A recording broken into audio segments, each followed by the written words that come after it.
So the point is, your past is not your future unless you get up every day and reach back and grab your past and haul it into the present moment and start pushing it into the future, right? The point is, learn from it. Learn from it, move on, and for the love of God, create a better future for yourself.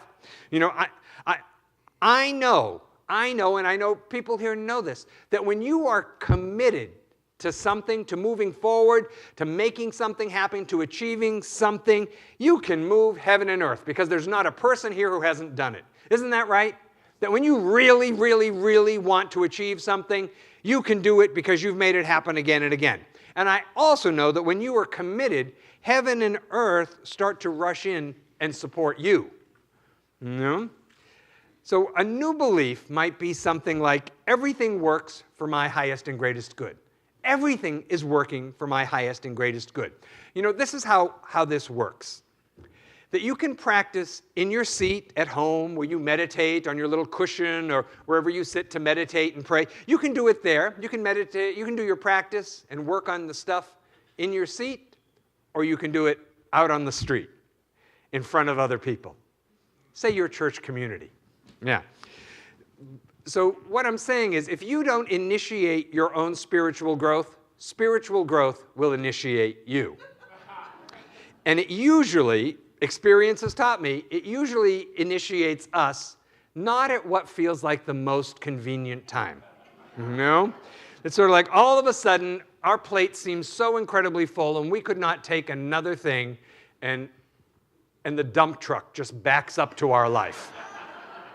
And you go, oh no, God, I can't believe this. I'm so surprised. How could this be happening to me? I had no idea. When we have known for a really long time and we've just kept putting it off and putting it off and putting it off. So the point is to practice what you know. Choose what you put your attention on.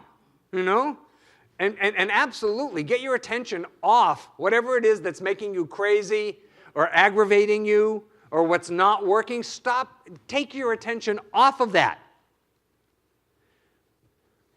See, the key to the presence being real in our life is our spiritual practice. That we can be made new in any and every area of our life through the experience of this presence of God within us, right? Now, am I willing to be changed? And if so, then I'm going to have to let go of a lot. But it's one of the incredible things I've realized after years of ministry is that people want change, but they don't want to have to do anything different. Now that's just crazy, isn't it?